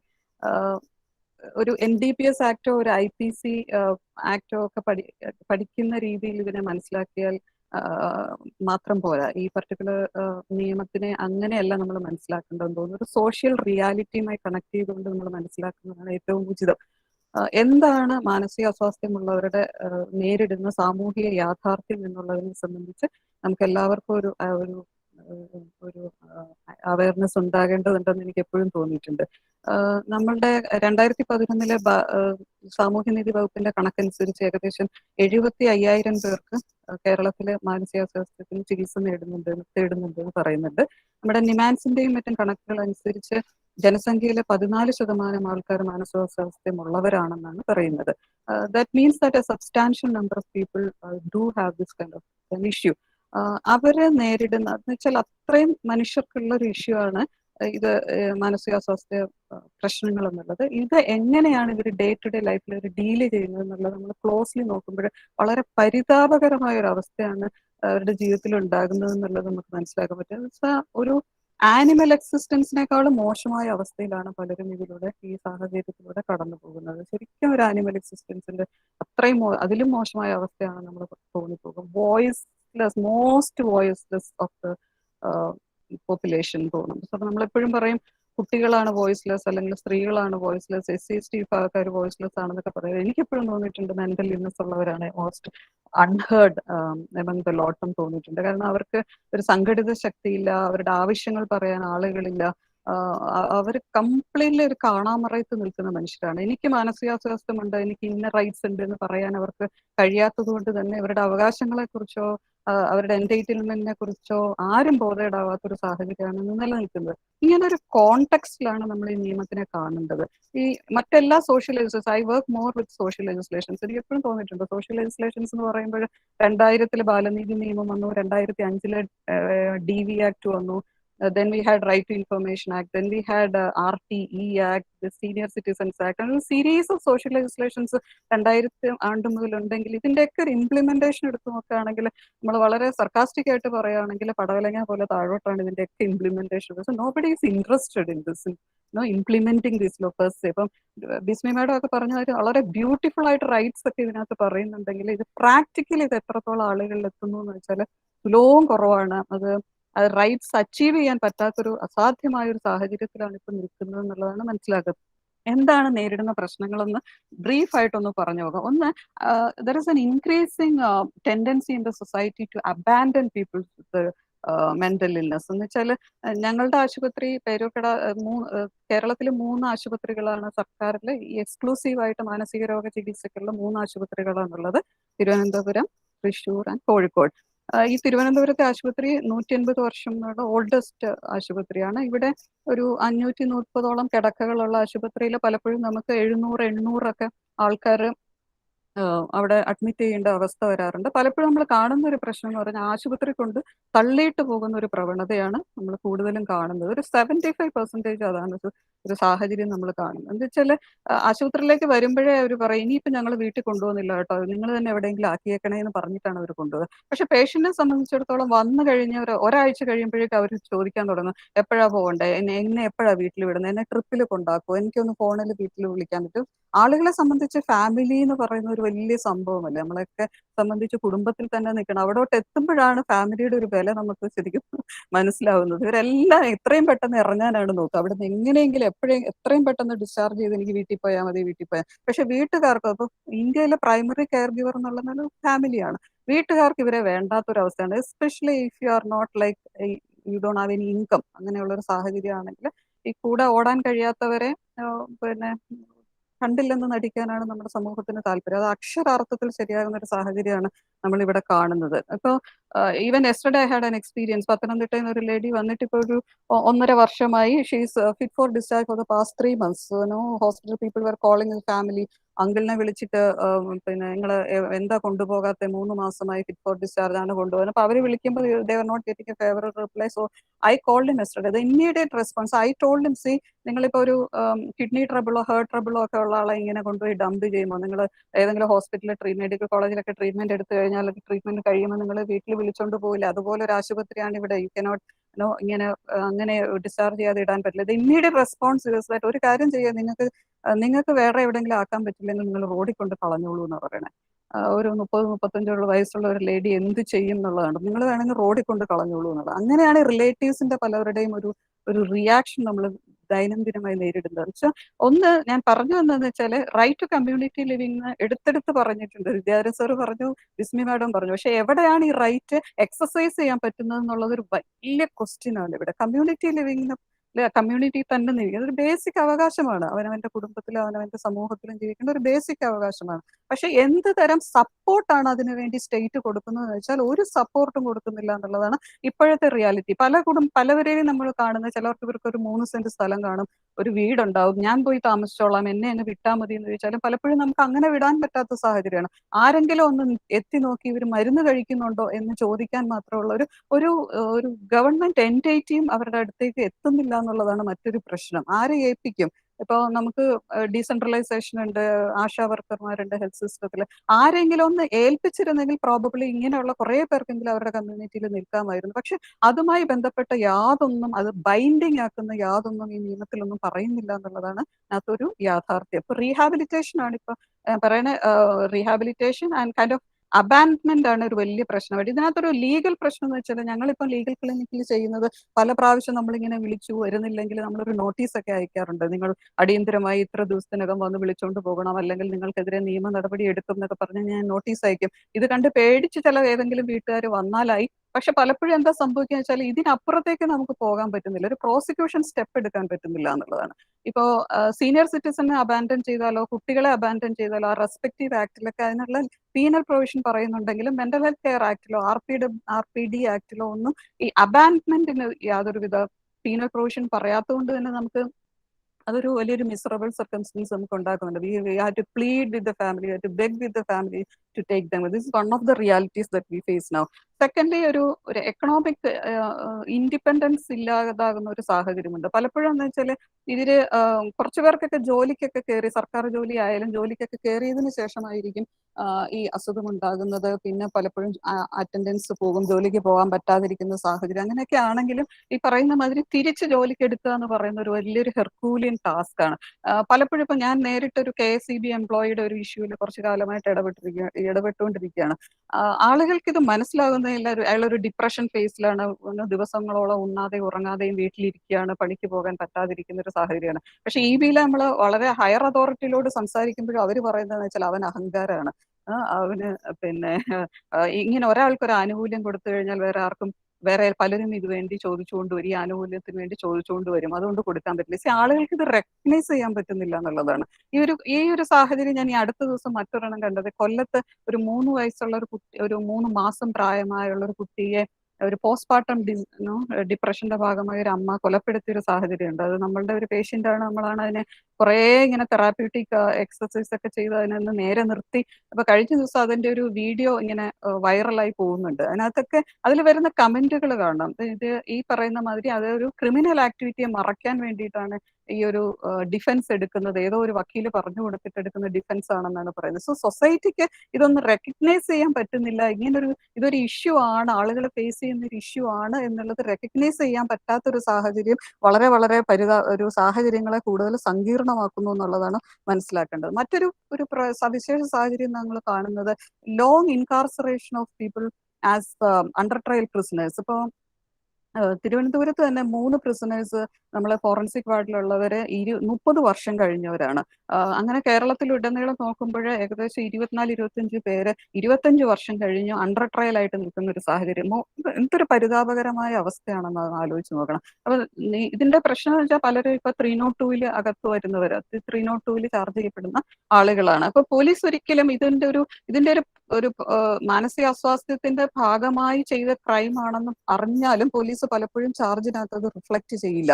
അത് കരുതിക്കൂട്ടി ചെയ്തു എന്നുള്ള തരത്തിൽ മാത്രമേ police charge എഴുതുകയുള്ളൂ. അപ്പൊ അതുകൊണ്ട് പലപ്പോഴും ഈ കൊല്ലപ്പെടുന്നത് ശരിക്കും അടുത്ത ബന്ധുക്കളായതുകൊണ്ട് തന്നെ അവരാരും പിന്നെ ഈ കേസിന്റെ പുറകെ പോവില്ല. അപ്പൊ ദിവസങ്ങളോളം, മാസങ്ങളോളം, വർഷങ്ങളോളം ഒരു സെല്ലിൽ ഇങ്ങനെ 10, 30, 35 വർഷം ഇങ്ങനെ ഒരാൾ കിടക്കുക എന്ന് പറയുന്നത് എത്രമാത്രം പരിതാപകരമായ അവസ്ഥയാണെന്ന് നോക്കും. So I had filed a PIL before the Honorable High Court in the year 2013 on this, but that that still pending. ഇങ്ങനെ ഒരു അവസ്ഥയും കൂടെ നമ്മുടെ നാട്ടിൽ നിലനിൽക്കുന്നുണ്ട് എന്നുള്ളതാണ്. ഇപ്പൊ അങ്ങനെ ഒരു ഇങ്ങനെയൊക്കെയുള്ള ചില സാഹചര്യങ്ങൾ, പിന്നെ ഒട്ടുമേ ഓർഗനൈസ്ഡ് ആവാത്തൊരു സാഹചര്യം. അതുകൊണ്ട് തന്നെ ഇവരുടെ അവകാശങ്ങളെ കുറിച്ച്, ഫോർ എക്സാമ്പിൾ, ഈ ഇപ്പൊ പലപ്പോഴും നമ്മളുടെ ഹോസ്പിറ്റലിൽ വരുന്നത് സാമ്പത്തികമായി വളരെ പിന്നോക്കം നിൽക്കുന്ന ആൾക്കാരാണ്. അപ്പം പത്തനംതിട്ട, കോട്ടയത്തു നിന്നൊക്കെ ഇങ്ങനെ പേഷ്യൻസിനെ കൊണ്ടുവരേണ്ട, അവർക്ക് സാമ്പത്തികം ഇല്ല എന്ന് പറഞ്ഞ് പലരും ഇത് മുടക്കാറുണ്ട്. അപ്പം ബസ് പിടിച്ചു വരണം, ബസ്സിന് പൈസ കൊടുക്കാനില്ല. So then we thought okay we should, പിന്നെ ആസ് പെർ RPD ആക്ട് ഇത് വൺ ഓഫ് ദി ഡിസബിലിറ്റീസ് ആണ്. പല ഡിസബിലിറ്റീസിന്, ഇപ്പം ഡെഫ് ആണെങ്കിലും ബ്ലൈൻഡ് ആണെങ്കിലും അവർക്കൊക്കെ ട്രാവൽ കൺസെഷൻ കിട്ടുന്നുണ്ട്. So these people should also get travel concession എന്ന് പറഞ്ഞ് DLSA had interacted ഈ had few communications with transport department on this. വളരെ കൃത്യമായും ട്രാൻസ്പോർട്ട് ഡിപ്പാർട്ട്മെന്റിൽ നിന്ന് വന്ന മറുപടി പറഞ്ഞിരുന്നത് KSRTCക്ക് സാമ്പത്തികമില്ല, നമുക്ക് കൺസെഷൻ കൊടുക്കാൻ സാധിക്കില്ല എന്നുള്ള തരത്തിലാണ്. അപ്പൊ ഇത്തരം കുറെ അവസ്ഥകളുണ്ട്. അപ്പൊ ഇവർക്കൊരു സംഘടിത ശക്തി ആയിരുന്നെങ്കിൽ ഇവർക്ക് എപ്പോഴേ അങ്ങനെ ഒരു കൺസെഷനും മറ്റും കിട്ടിപ്പോയേനെ എന്നുള്ളതാണ് ഒരു റിയാലിറ്റി. അപ്പോ ഞാനൊന്ന് there are lots of things to say. ഇപ്പൊ ഞങ്ങൾ അതിനകത്ത് തന്നെ വർക്ക് ചെയ്യുന്നവരായതുകൊണ്ട് ഒത്തിരി ഇതുപോലെയുള്ള സവിശേഷ സാഹചര്യങ്ങൾ നമുക്ക് പറയാനുണ്ട്. സമയക്കുറവ് കൊണ്ട് ഞാൻ ദീർഘിപ്പിക്കുന്നില്ല. ഇങ്ങനെയുള്ളൊരു സാമൂഹിക സാഹചര്യത്തിൽ നിൽക്കുന്ന മനുഷ്യരുടെ ഒരു വെൽബീയിങ്ങിനെ കുറിച്ചിട്ടാണ് നിയമം പറയുന്നത്. ഇത് വളരെ ട്രീറ്റ്മെന്റ് ഓറിയന്റഡ് മാത്രമാണ്. അതാണ് ഇതിന്റെ അഡ്വാൻറ്റേജ് ആണോ ഡിസഡ്വാൻറ്റേജ് ആണോ എന്ന് എനിക്ക് പറയാൻ കഴിയുന്നില്ല. കാരണം ഇത് വളരെ വളരെ എന്താ പറയുക, ഫോക്കസ്ഡ് ആണ്. ട്രീറ്റ്മെന്റ് സെക്ടറിലെ ചൂഷണം തടയാൻ വേണ്ടിയിട്ട് മാത്രമുള്ളൊരു നിയമം എന്നാണ് ഇതിനകത്ത് കാണാൻ കഴിയുന്നത്. ആളുകൾക്ക് ട്രീറ്റ്മെന്റ്, ഇതിന്റെ ചികിത്സയിന്മേൽ ഒരു സേ ഉണ്ടായിരിക്കുക. ചികിത്സ വളരെ ചൂഷണാത്മകമായ ഒരു അന്തരീക്ഷത്തിലാണ് ചികിത്സ. പലപ്പോഴും ഈ പ്രൈവറ്റ് ഏജൻസീസ് കാര്യമായി എക്സ്പ്ലോയിറ്റ് ചെയ്യാറുണ്ട്. ഈ ഒരു അവസ്ഥ ഒഴിവാക്കാൻ വേണ്ടിയിട്ട് കൊണ്ടുവന്ന ഒരു പ്രത്യേക ഒരു സെപ്പറേറ്റ് പീസ് ഓഫ് ലെജിസ്ലേഷൻ ആണ് ആയിട്ട് ഇതിനെ കാണേണ്ടതുണ്ട്. പക്ഷെ ഇവരുടെ മറ്റവകാശങ്ങളെ കുറിച്ച് നമ്മൾ പ്രതിപാദിക്കുന്നത് RPD ആക്ട് ആണ്. So it's not a stand alone act as far as rights are concerned എന്നുള്ളതാണ്. ഇത് വിസ്മയ മാഡം പറഞ്ഞ മാതിരി തന്നെ ഇതിന്റെ ഒരു ഷിഫ്റ്റ് വരുന്നത് ഇന്ത്യ UNCRPD റാറ്റിഫൈ ചെയ്തതോടെയാണ്. ഇതിനകത്ത് എനിക്ക് ഭയങ്കര ഇൻട്രസ്റ്റിംഗ് ആയിട്ട് തോന്നിയിട്ടുള്ള മറ്റൊരു കാര്യം ഈ റൈറ്റ്സ് എൻലിസ്റ്റ് ചെയ്യുന്നതാണ്. അപ്പൊ നമ്മളെപ്പോഴും പറയും കോൺസ്റ്റിറ്റ്യൂഷനിൽ റൈറ്റ് ടു ഇക്വാലിറ്റി പറയുന്നുണ്ട്, ഡിസ്ക്രിമിനേഷൻ പറയുന്നുണ്ട്. പക്ഷെ നമുക്ക് വേറൊരു സാഹചര്യത്തിൽ ഈ അടുത്ത, ഇപ്പം those are interested academically can also see like 2016 RPDയിൽ അവകാശങ്ങളെ കുറിച്ച് പ്രത്യേക ചാപ്റ്റർ ഉണ്ട്. ഈ നിയമത്തിൽ അവകാശങ്ങളെ കുറിച്ച് പ്രത്യേക ചാപ്റ്റർ ഉണ്ട്. HIV/AIDS ആക്ടിനകത്തും ഈ അവകാശങ്ങളെ കുറിച്ച്, ഇതിനകത്തെല്ലാം അടിവരയിട്ട് പറയുന്ന right to equality and discrimination which is been it's already there in the constitution. എങ്കിലും ഈ റൈറ്റ്സ് ഒക്കെ ഈ പറയുന്ന മാതിരി ഒന്നും കൂടെ എടുത്ത് പറഞ്ഞു വെക്കുന്ന ഒരു നിയമം എന്നുള്ള നിലയിൽ അതാണ് ഇതിന്റെ ഒരു എന്താ പറയാ ബേസിക് ഫീച്ചറായിട്ട് എനിക്ക് തോന്നിയിട്ടുള്ളത്. അവകാശങ്ങളെ അങ്ങനെ പറയാം. പിന്നെ മൂന്നാല് പുതിയ ആശയങ്ങൾ പറയുന്നുണ്ട്. People say that this A western concept. For example advance directive എന്ന് പറയുന്ന ഒരു സാധനം, ഒരാൾക്ക് അയാളുടെ ചികിത്സമേലുള്ള ഒരു എന്താ പറയാ, അയാൾക്കുള്ളൊരു സേ കൊടുക്കുകയാണ് ചെയ്യുന്നത്. എനിക്ക് എന്തുതരം ചികിത്സ. ഈ കുറച്ച് നാൾ മുമ്പ് ഇവിടെ ഒരു German person had come for treatment. അയാൾ വന്ന ഉടനെ എഴുതി തന്നു എനിക്ക് ഹോമിയോ ചികിത്സ മാത്രം മതി. അപ്പൊ ആളുകളെ ഇവിടെ ഉള്ളവരാകെ അന്തം വിട്ടു, ഇതിനകത്ത് എന്താ ചെയ്യാൻ പറ്റുക എന്നുള്ളത്. അപ്പോ കാരണം in European countries they have this particular way of doing advance directive പോലുള്ള സംഭവങ്ങൾ. പിന്നെ ഇതിനകത്ത് പറയുന്നത് നോമിനേറ്റഡ് റെപ്രസെന്റേറ്റീവ്. ഇപ്പൊ ഒരാൾക്ക് ആദ്യമേ പറയാം എന്റെ ചികിത്സയുമായി ബന്ധപ്പെട്ട വിവരങ്ങൾ ഇന്ന ആളുമായിട്ട് ആശയവിനിമയം നടത്തിയാൽ മതി. ഇപ്പൊ നമ്മുടെ പോലുള്ളൊരു ഫാമിലി കുടുംബ സാഹചര്യങ്ങളിൽ ചിലപ്പോൾ അമ്മ ഒന്ന് പറയും, മരുമകൾ വന്ന് മറ്റൊന്ന് പറയും. അത്തരം സാഹചര്യങ്ങളൊക്കെ നിൽക്കുമ്പോൾ patient has a right to say ആരോടാണ് ഈ ചികിത്സയുമായി ബന്ധപ്പെട്ട കാര്യങ്ങൾ ഡോക്ടർ സംസാരിക്കേണ്ടത്, തീരുമാനമെടുക്കേണ്ടത് എന്നൊക്കെയുള്ള കാര്യങ്ങൾ പറയാൻ വേണ്ടി നോമിനേറ്റഡ് റെപ്രസെന്റേറ്റീവ് എന്ന് പറയുന്ന ഒരു ആശയം പറയുന്നുണ്ട്. അതൊരു ലീസ്റ്റ് റെസ്ട്രിക്റ്റീവ് എൻവയോൺമെന്റിൽ വേണം ചികിത്സാ സമ്പ്രദായങ്ങൾ ഉണ്ടാകാൻ. കാരണം ഒരു സെല്ലിനകത്ത് ഇടുക എന്ന് പറയുന്നത് വളരെ വേറെ ഒരു നിവൃത്തിയുമില്ലാത്ത സാഹചര്യത്തിൽ മാത്രമേ ചെയ്യാവുള്ളൂ എന്ന് എടുത്തെടുത്ത് പറയുന്നുണ്ട് നിയമത്തിൽ. പക്ഷെ ഇപ്പോഴത്തെ ഒരു സാഹചര്യം നോക്കുകയാണെങ്കിൽ നമ്മുടെ പേരൂർക്കട ആശുപത്രിയിൽ മെജോറിറ്റി എന്ന് പറയുന്നത് സെൽസ് ആണ്. അപ്പോൾ അതൊക്കെ റീവാമ്പ് ചെയ്യേണ്ട ഒരു അവസ്ഥയാണ് ഇപ്പോൾ ഉണ്ടാകുന്നത് എന്നുള്ളതാണ് മറ്റൊരു സാഹചര്യം. അപ്പൊ ശരിക്കും ഒരു ലീസ്റ്റ് റെസ്ട്രിക്റ്റീവ് എൻവയോൺമെന്റിൽ ട്രീറ്റ്മെന്റ് നടത്തണം എന്ന് പറയുന്നുണ്ട്. ECT without anaesthesia is forbidden. പിന്നെ കുട്ടികളുടെ കാര്യത്തിൽ ECT വേണമെങ്കിൽ ഗാർഡിയന്റെയും മെഡിക്കൽ ബോർഡിന്റെയും ഇത് വേണം. പിന്നെ മെഡിക്കൽ ബോർഡ് എന്ന് മെന്റൽ ഹെൽത്ത് റിവ്യൂ ബോർഡ് എന്ന് പറയുന്ന ഒരു ആശയം ഇതിനകത്ത് കൊണ്ടുവരുന്നുണ്ട്. This is to act as a watch dog of treatment given. അപ്പം ഈ മെന്റൽ ഹെൽത്ത് റിവ്യൂ ബോർഡ് എല്ലാ ജില്ലകളിലും വേണമെന്ന് പറയുന്നുണ്ട്. അതിന്റെ ഒരു നടപടിക്രമങ്ങളൊന്നും കേരളത്തിൽ തീരെ ആയിട്ടില്ലെന്നുള്ളതാണ് നമ്മൾ ഇപ്പം മനസ്സിലാക്കുന്നത്. അപ്പൊ അങ്ങനെ ഇതിനകത്ത് ഞാൻ പ്രൊവിഷൻസ് എടുത്തെടുത്ത് പറയുന്നില്ല. ദിറ്റ്സ് പിന്നെ മറ്റൊരു ആശയം എന്ന് പറയുന്നത് പോലീസ് ഇങ്ങനെ അബാൻഡൻഡ് ആയിട്ടുള്ള ആൾക്കാരെ കണ്ടു കിട്ടിയാൽ അവരെ FIR എടുക്കണം, അവരെ കിട്ടി ഫൗണ്ട് എന്ന് പറഞ്ഞിട്ട് FIR എടുക്കണം എന്നൊക്കെ പറയുന്നത് വളരെ ആശയപരമായി വളരെ പ്രോഗ്രസീവ് ആയിട്ടുള്ള കാര്യമാണ്. അതൊന്നും പോലീസ് കൈകാര്യം ചെയ്യാതിരുന്നപ്പോൾ DLSA തിരുവനന്തപുരമാണ് we wrote to the DGP saying that this is not being complied in the state section 108 107. അപ്പൊ അങ്ങനെ ഇപ്പൊ പോലീസിന് അങ്ങനെ ഒരു സർക്കുലർ ഒക്കെ പോയിട്ടുണ്ട് FIR രജിസ്റ്റർ ചെയ്യണം എന്ന് പറഞ്ഞിട്ട്. അപ്പൊ ഇങ്ങനെയൊക്കെയുള്ള കാര്യത്തിൽ ഇത് ഐ ഫീൽ ദാറ്റ് ഇത് വളരെ പ്രോഗ്രസീവ് പീസ് ഓഫ് ലെജിസ്ലേഷൻ ആണ്, provided it is implemented properly by the state. ഇതിനകത്ത് എൻ്റെ ഒരു ചലഞ്ചസും കൂടെ പറയാം, എൻ്റെ ഒരു ഇംപ്ലിമെന്റേഷന്റെ ചലഞ്ചസ് ആൻഡ് ലിമിറ്റേഷൻ. ഒന്ന്, ഇതിനകത്ത് നല്ല ഫിനാൻഷ്യൽ ഔട്ട്ലേ ഉണ്ടെങ്കിൽ മാത്രമേ ഇത് പൂർണ്ണ രീതിയിൽ ഇംപ്ലിമെന്റ് ചെയ്യാൻ പറ്റുള്ളൂ എന്നുള്ളതാണ്. പക്ഷെ അതിന് വേണ്ടിയിട്ടുള്ള ഒരു താല്പര്യം, ഒരു ലാക്ക് ഓഫ് ഇൻട്രസ്റ്റ് ശരിക്കും നമുക്ക് കാണാം. മിക്ക സോഷ്യൽ ലെജിസ്ലേഷന്റെയും സ്ഥിതി ഇതാണ്. ഈ കാര്യത്തിൽ മെന്റൽ ഹെൽത്ത് സെനാരിയോ എന്ന് പറയുന്നത് ആർക്കും തീരെ താല്പര്യമില്ലാത്ത ഒരു ഏരിയ തന്നെയാണ്. അപ്പോ പിന്നെ ഇതിനകത്ത് ഇതിനകത്തൊരു ഫിനാൻഷ്യൽ ഔട്ട് ഇല്ലെങ്കിൽ, മുമ്പ് ഞാൻ പറഞ്ഞ മാതിരി തന്നെ സെൽസ് പോലുള്ള സംഭവങ്ങൾ കംപ്ലീറ്റ്ലി റീവാമ്പ് ചെയ്യേണ്ട സാഹചര്യമൊക്കെ ഇതിനകത്ത് ഉണ്ടാകുന്നതുകൊണ്ട് തന്നെ അത്തരം തരത്തിൽ ഒരു സാമ്പത്തിക ഒരു ഫണ്ടിങ് ഇതിനകത്ത് വരാത്തിടത്തോളം, ഒരു നീക്കിവെപ്പ് ഇതിനകത്ത് ഉണ്ടാകത്തിടത്തോളം കാലം ഈ നിയമം നടപ്പിലാക്കുക വളരെ എന്താ പറയാ ദുർഘടമായിരിക്കും എന്ന് തന്നെ വേണം പറയാൻ. So nobody has N interest. അതാണ് ഇപ്പൊ നമ്മൾ കണ്ടുവരുന്ന ഒരു വലിയ ലിമിറ്റേഷൻ ഇതിനകത്ത്. ഇപ്പൊ ഒരു 7% മാത്രമാണ് മെന്റൽ ഹെൽത്ത് സ്റ്റേറ്റിൽ നീക്കിയിരിപ്പ് എന്നുള്ളതാണ്. ത്രൂ ഔട്ട് ഇന്ത്യയാണ്, കേരളത്തിലെ സാഹചര്യം മാത്രമല്ല പറയുന്നത്. ഒരു ഫിസിക്കൽ ഹെൽത്തിന് കൊടുക്കുന്ന ഒരു ഇമ്പോർട്ടൻസ് സാധാരണഗതിയിൽ മെന്റൽ ഹെൽത്തിന് കൊടുക്കുന്നില്ല എന്നുള്ളതാണ് ഇതിനകത്തൊരു വലിയ പരാജയം നമ്മളുടെ. ആ സാഹചര്യം നമുക്ക് മാറ്റിയെടുക്കേണ്ടതുണ്ട്. ഒന്ന്, അത് lack of resources and interest by the stake holders is one of the key എന്താ പറയാ limitation in the sector.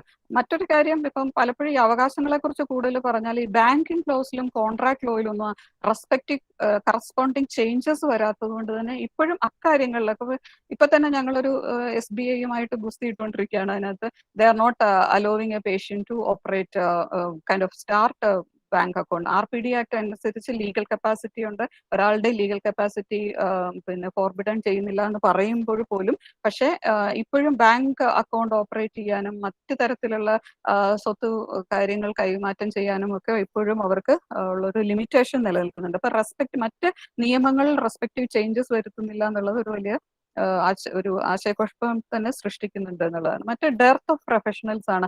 Psychiatry ഇപ്പൊ ഞാൻ പറഞ്ഞു വരുന്ന പോലെ 14%-ത്തിലധികം ആൾക്കാർ ജനസംഖ്യയിൽ ഈ ഒരു വിഷയം പ്രശ്നം നേരിടുന്നുണ്ടെങ്കിൽ അതനുസരിച്ചിട്ടുള്ള പ്രൊഫഷണൽസിന്റെ എണ്ണം തീരെ കുറവാണ്. Doctor Arun is here, I believe he will ponder on that. അതൊരു വലിയ ഒരു പ്രശ്നം തന്നെ സൃഷ്ടിക്കുന്നുണ്ട്. പിന്നെ ഇത് നിയമം നിലയിൽ വന്നിട്ട് ഏകദേശം ഇപ്പൊ 2018 മുതലാണ് ഇംപ്ലിമെന്റ് ചെയ്യാൻ തുടങ്ങിയത്, ഒരു 3 വർഷമായി. പക്ഷെ ഇതിനകത്ത് ആവശ്യമായ സിസ്റ്റംസ് ഇതുവരെ ക്രിയേറ്റ് ചെയ്യാൻ പറ്റിയിട്ടില്ല എന്നുള്ളത് ഒരു വലിയ ലിമിറ്റേഷൻ ആയിട്ടുണ്ട്. അപ്പൊ നമ്മൾ പറഞ്ഞ മാതിരി മെന്റൽ ഹെൽത്ത് റിവ്യൂ ബോർഡ്, പിന്നെ സ്റ്റേറ്റ് മെന്റൽ ഹെൽത്ത് അതോറിറ്റി ഒന്നും ഫുൾ ഫ്ലെജ്ഡ് ആയിട്ട് ഓപ്പറേഷണലൈസ് ചെയ്യാൻ കഴിഞ്ഞിട്ടില്ല എന്നുള്ളതാണ് മറ്റൊരു പ്രശ്നം. മറ്റൊരു സംഭവം എന്ന് പറഞ്ഞ് ഡോക്ടർ ബിസ്മി പറഞ്ഞ മാതിരി taboo is a big issue. അപ്പോൾ ടാബു സൊസൈറ്റിയിൽ ഇവരോടുള്ള ഒരു ടാബു മാറണമെങ്കിൽ സോഷ്യൽ അവയർനെസ് കാര്യമായി കൊണ്ടുവരേണ്ടതുണ്ട്. അത് സ്റ്റേറ്റിന്റെ റെസ്പോൺസിബിലിറ്റി ആണെന്ന് ഈ നിയമം പറഞ്ഞു വെക്കുന്നു. പക്ഷെ as far as I know state അതിനുള്ള ഒരു ഇനീഷ്യേറ്റീവ് ഇതുവരെ എടുത്തു തുടങ്ങില്ല. ഒരു അവയർനെസ് ജനറേഷൻ, അവയർനെസ് ക്രിയേഷന് വേണ്ടിയിട്ടുള്ള ഒരു സ്റ്റെപ്സും ഇതുവരെ എടുത്തു തുടങ്ങിയിട്ടില്ല എന്നുള്ളതാണ് കാണുന്നത്. പിന്നെ ഈ സിസ്റ്റംസ്, ഈ ഫോളോ അപ്പ് സിസ്റ്റംസ് കാര്യമായി നമ്മൾ കൊണ്ടുവരേണ്ടതുണ്ട് എന്നുള്ളതാണ്. ഇപ്പൊ മുമ്പ് പറഞ്ഞ മാതിരി തന്നെ ഫാർ ഓഫ് പ്ലേസസിൽ നിന്നാണ് ആളുകൾ തിരുവനന്തപുരത്ത് വന്ന് ചികിത്സ തേടുന്നത്. അപ്പൊ അവരവരുടെ ഇടത്തിൽ ആക്ടിൽ വളരെ ക്ലിയർ ആയിട്ട് ആദ്യം തന്നെ പറയുന്നതാണ് access to health care is one of the key right എന്നുള്ള നിലയിൽ. അപ്പോൾ access to good health care in the nearest places, അത് ശരിക്കും നടപ്പിലാക്കാനായിട്ടുള്ള ഒരു നടപടി ഇപ്പൊ DMHPയും ഡിസ്ട്രിക്ട് മെന്റൽ ഹെൽത്ത് പ്രോഗ്രാമുമായി ഇത് കൂട്ടിയിണക്കി, ടെർഷറി ലെവലും DMHPയും കൂടെ കൂട്ടിയിണക്കിയിട്ടുള്ള ഒരു ട്രീറ്റ്മെന്റ് ലൈൻ കൊണ്ടുവരേണ്ടത് വളരെ ആവശ്യമായിട്ട് തോന്നുന്നുണ്ട്. That is it to start. എന്റെ അവസാനമായി എനിക്ക് പറയാനുള്ളത്, ഐ ഫീൽ ദാറ്റ് ഈ ഒരു വിഷയത്തെ ശരിക്കും നമ്മളൊരു ഹെൽത്ത് ഇഷ്യൂ ആയിട്ട് മാത്രം കാണുന്ന ഒരു സാഹചര്യം നിലനിൽക്കേണ്ട, അങ്ങനെയല്ല, ഇതൊരു സോഷ്യൽ ഇഷ്യൂ ആണ്. ആ തരത്തിൽ തന്നെ നമുക്ക് ഇതിനുമായി കാര്യമായ ഇടപെടലുകൾ കാര്യമായി നടത്തേണ്ടതുണ്ട്. അപ്പൊ ഒരു മറ്റുള്ള ഒരു ഡിസബിലിറ്റി സെക്ടർ അതുപോലുമല്ല, ഇത് ശരിക്കും ഒരു കൈത്താങ്ങ് ശരിക്കും അവരവരുടെ കുടുംബങ്ങൾക്കുണ്ട്, ഇവർക്ക് കൊടുക്കേണ്ടതുണ്ട്.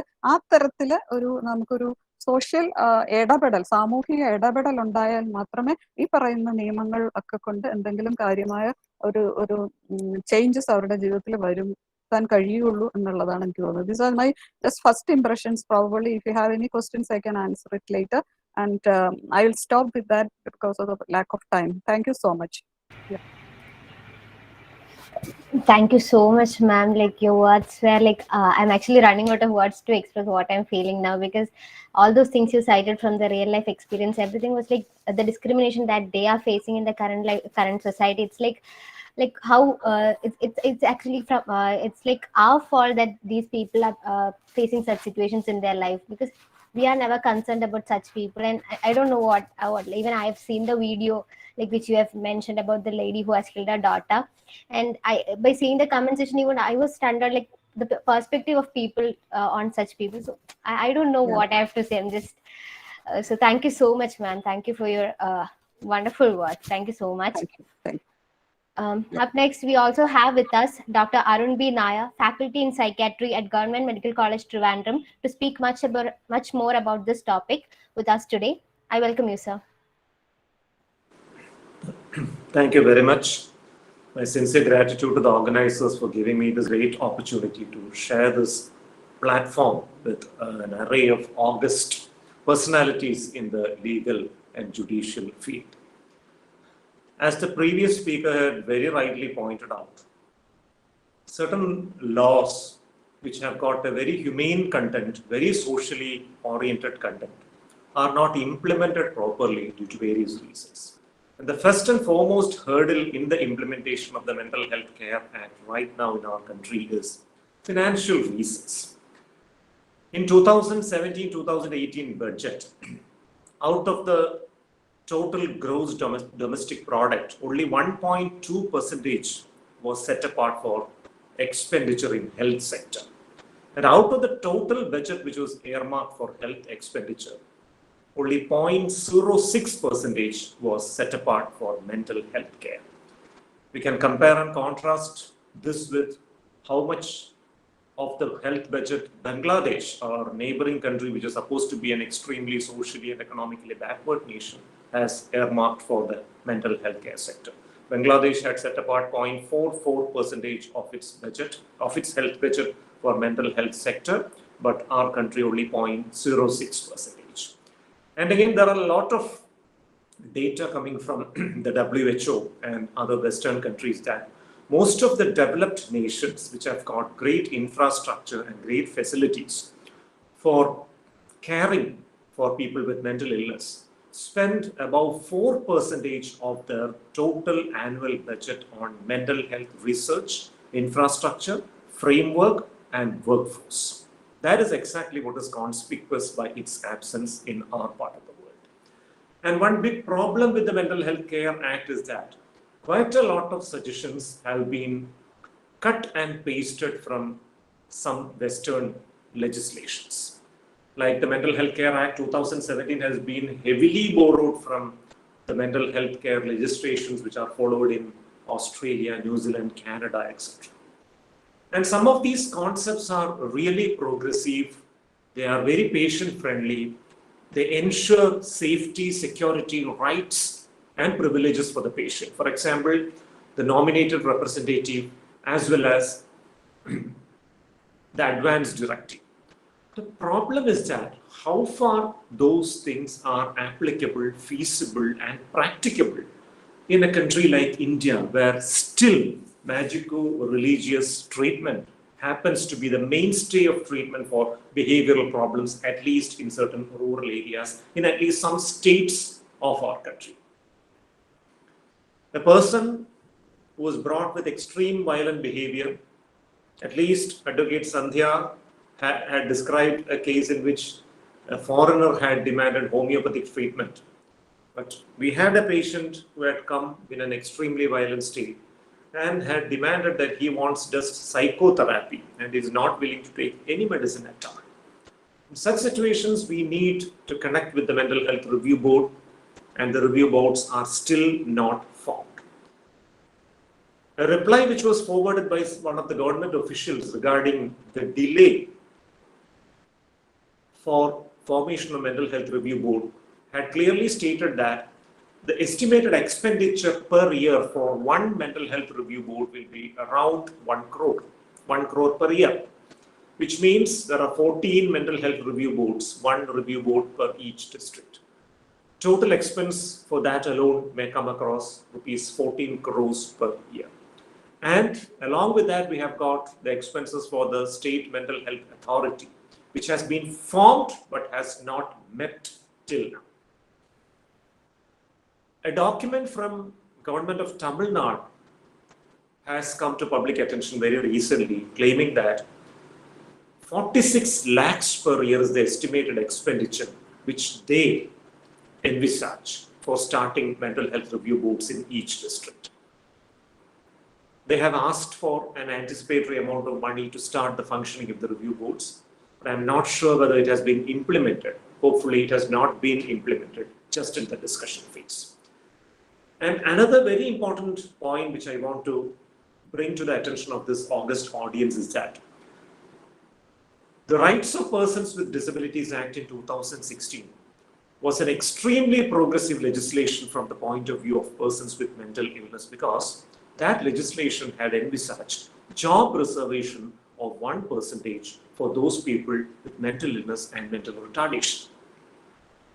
Whole lot of deliberations were held in 2017, 18, etc. regarding what sort of jobs should be earmarked for people with mental illness, because it was generally felt that mentally ill people may not be able to do many jobs.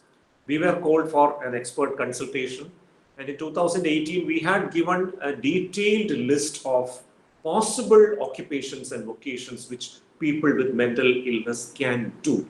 Most of the jobs which any other person can do can be done by a person with mental illness, save some things like occupations where arms and ammunitions have to be handled, firearms have to be handled, or high risk kind of jobs are there. Other than that, most of the other things can be successfully managed by people with mental illness, provided they are treated properly and they are rehabilitated properly. But maybe the onset of the pandemic has delayed everything, and it is more than 2.5 years since we had submitted our report regarding the possible jobs which can be provided for persons with mental illness, but no such progressive decision has been made. And still people with mental illness are confused.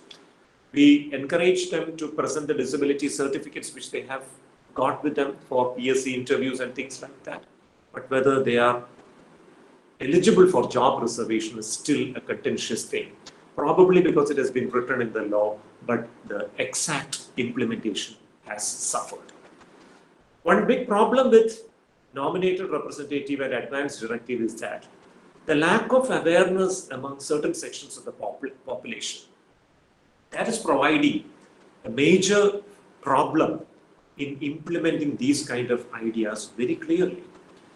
Because a person who is giving an advance directive is very knowledgeable about what his condition is, what the possible consequences of his condition is, what are the long-term sequelae of an untreated illness which he is suffering from, what are the various treatment options available, what are the advantages and disadvantages of each one of those, etc. in detail.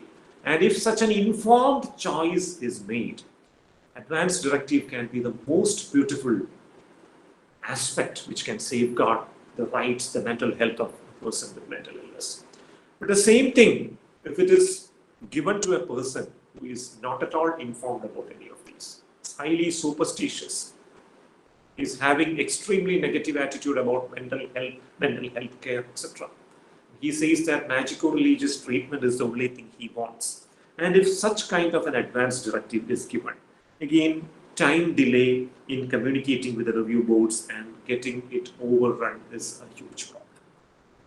Another very difficult problem associated with the Mental Health Care Act is regarding the rehabilitation. The treatment aspect, the rights of the person to get treatment, the right to deny any kind of intervention which he presumes as harmful to him. All these are extremely progressive aspects of that legislation. But how to rehabilitate a person with mental illness, how to assess his skills. Disability assessment is a very important aspect from a social justice point of view for providing social pensions, for occupational reservation and things like that. But in modern science, along with disability assessment, there is another aspect called skill assessment. A person who is suffering from mental illness or is recovering from mental illness supposed to undergo something called a skill assessment, and the skill has to be identified, and the rehabilitation has to focus on the individual skills which a particular person is having. We cannot afford to send all the people with mental illness to candle making units or paper cover making units. Of course, it may be useful and feasible for a large section of people with mental illness, but a person with very high qualification in technological sector, why should we allow his skills to go wasted? So identification of the skills, specific training focusing those skills, and rehabilitation appropriately. And again, another very important problem which we see in this act is, which has been very clearly mentioned by Advocate Sandhya, lack of penal provisions for those who are abandoning people with mental illness. So this Mental Health Care Act very clearly specifies that just because a person is wandering on the road, he cannot be taken into custody by anybody. If that person is incapable of taking care of himself to such an extent that he is likely to suffer from starvation, or he may pose serious threat to his own life and existence, or he is posing significant threat to the life and survival of another person in the society or the society at large, then of course the government has got a responsibility. The police has got a responsibility to take him into custody and produce him in the nearest public health facility. That is probably one of the most difficult provisions in the Act from the point of view of a medical practitioner. All medical practitioners other than psychiatrists are extremely pissed off with this provision, because if you translate that into absolute reality, it means that a single doctor who is running a primary health center seeing 200 to 300 patients or even more than that in a day, if a person is wandering as a mentally ill person in the jurisdiction of his primary health center and he is posing some sort of threat to himself or others, the police has to take him into custody and present him in front of this medical officer of the primary health center. And if we go exactly by what is written in that law, it is the responsibility of that medical officer in the primary health center to examine him, ascertain his mental status, and if he is convinced that this person has got a mental illness, it is the responsibility of that medical officer to take him, to shift him to a mental health facility, and appropriate admission procedures have to be ensured. Most of the primary health centers may not have ambulance facilities or medical facilities, and many of these centers may have a single medical officer. So if that medical officer is going with this person to the nearest mental health facility, which may be mental health center Trivandrum or Thrissur or Kozhikode, which may be hundreds or 200 kilometers away from his place, there is a possibility for denial of treatment to a whole large section of people who are waiting for the services of this person with, say, a lot of other illnesses, so-called physical illnesses. So this practicability of the Act, that is the criticism which is coming about this Act. Why such an Act which has been cut and pasted from the Western legislation does not hold good in a practical way in India. In West, maybe in public health facilities, which are equivalent to the primary health centers in our part of the world, the medical officer may have to see a maximum of 10 to 15 patients per day, nothing more than that. And after that, he is free. And most of these public health facilities have got ambulances and vehicles at their disposal. And if a person is coming with mental health problems, one medical officer is absolutely assigned that duty, and he is free to take that person to the mental health facility, which is the nearest. He is exempted from other duties. But we can imagine the scenario in our part of the world if this single medical officer primary health center with hundreds of people waiting, if a mentally ill person is brought to the hospital and the doctor is going along with that person in an ambulance, or after calling an ambulance to the mental health facility, the other patients are stranded, and it is possible that the doctor may be carried and he may be assaulted even, considering the present situation in which things are moving. So these are all certain practical aspects. But apart from these practical aspects, whole lot of progressive things in that Act. It is patient-centered, or let us avoid the term patient. It is centered on the rights of the person with mental illness. And that is the best thing about that act. But of course, just like what the previous speakers have mentioned, and I have also mentioned, certain more progressive, practical aspects have to come into this act, and the implementation level has also to be done very effectively. Unless that is very effectively carried out, this act will be another act which is so glorious to read and discourse about, but the benefit of which is not accessible at the grassroots level to the person with mental illness. Thank you very much for your extremely patient listening, and for want of time, I'm stopping. Thank you. Thank you so much, sir. Again, thank you so much for that informational words you have rendered us. Thank you so much for that. It was much more informational. And now that we have come to an end of our session, our link has been posted in our chat, mentioning that if anyone is interested in joining that our LJRF community again, rights for the disabled people, you can log in through this link and you can be a part of our community.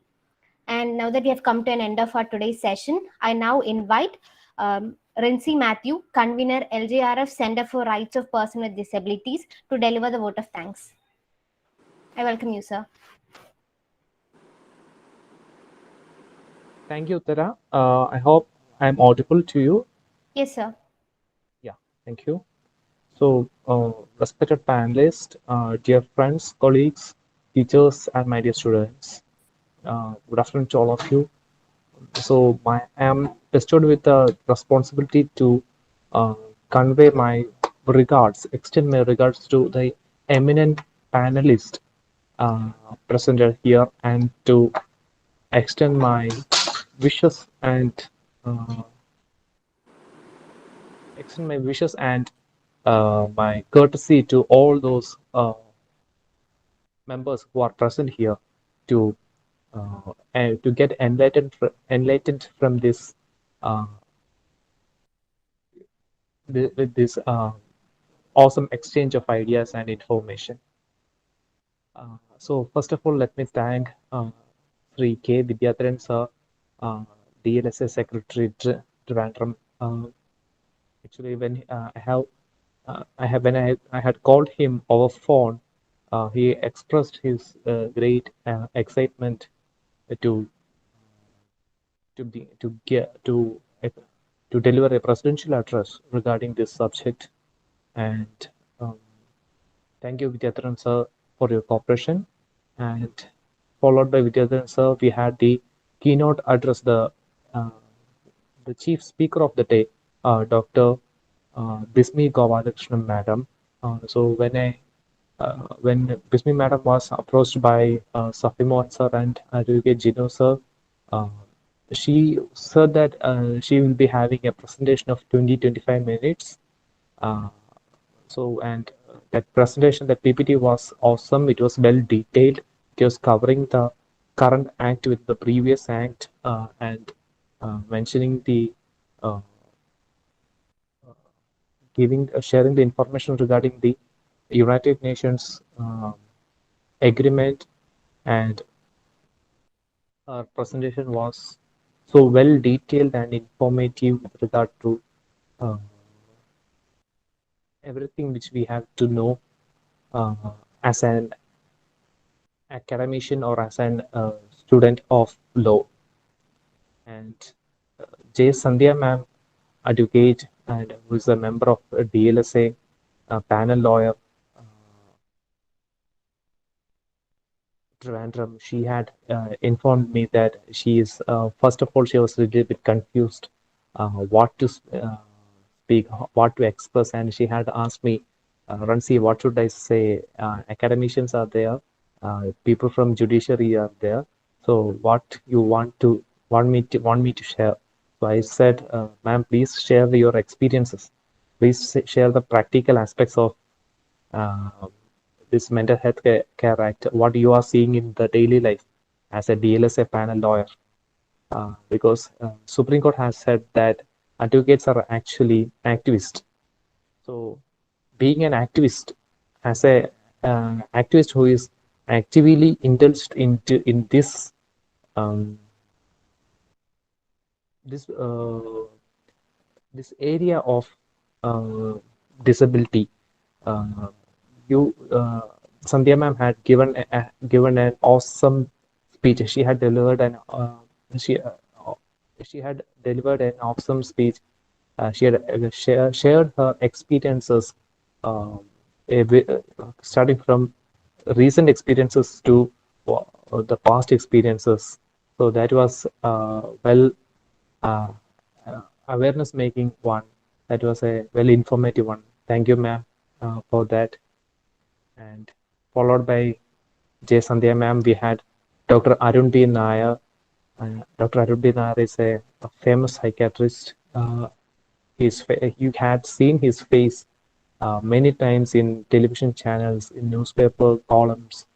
So he is an eminent person, a famous uh, psychiatrist, and a teacher in faculty in Trivandrum Government Medical College. So he had shared his views as an expert.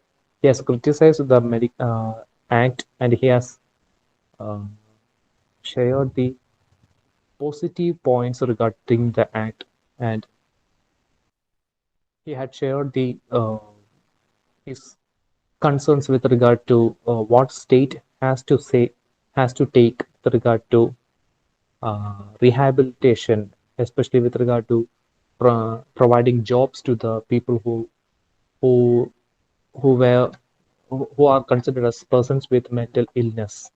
And I noticed the fact that when Dr. Arun used the term patient, he corrected himself and said that it's not politically correct to use the term patient. They have to be considered as persons with mental illness. So that is that the words which you select to uh, address these people brings a different picture. So that was actually an inspiring one. So Sri K. Vidyadharan sir, Dr. Bismi Gopalakrishnan, Advocate J. Sandhya, and Dr. Arun B. Nair. I extend from the bottom of my heart my regards, my deepest um, regards and gratitude to all of you. Thank you. And dear students and participants, those who have registered for uh, this panel discussion or webinar, you have been sent a email with regard to the participation certificate, and you have to fill that feedback form. It's a Google form, and you have to fill that feedback form. Then the participation certificate will be automatically generated. And our center, let me introduce our center. Our center is Center for Rights of Persons with Disabilities, which is a part of LJRF, Law and Justice Research Foundation. So it is LJRF Center for Rights of Persons with Disabilities. And if you are inspired by the activities of LJRF, if you want to be a part of the future activities of our center, please use the form which Uttara have introduced to you, and I have shared it in the message box. That please fill that feedback form. Then you will be considered as a part of LJRF Center for Persons with Center for Rights of Persons with Disabilities. So thank you all. Thank you, Safisa. Thank you, Gino. So I missed two names. I'm sorry for that. Advocate Gino M. Kurian, who had invited all the panelists to this occasion, who had delivered the welcome address. I express my gratitude to Advocate Gino M. Kurian and Miss Uttara. She is a student of law in Trivandrum Mar Gregorius College. She had actively coordinated, decently moderated this event, So I convey my regards to both of them. So thank you. That's all from my side. And thank you all. Thank you so much, sir. Thank you for that vote of thanks. And now I request all the participants to pay a moment of respect to our national anthem.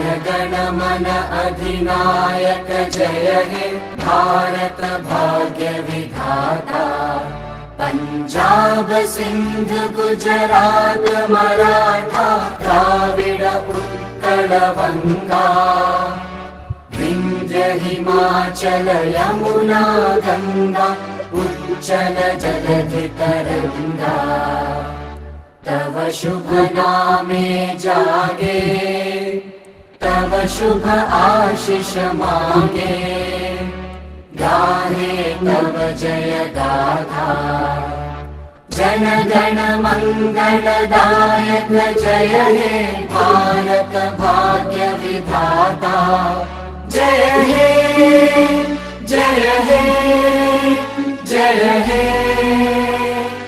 जय जय जय जय हे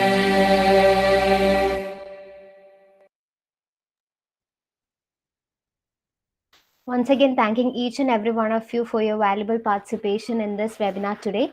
And I now declare the webinar officially over. Thank you so much.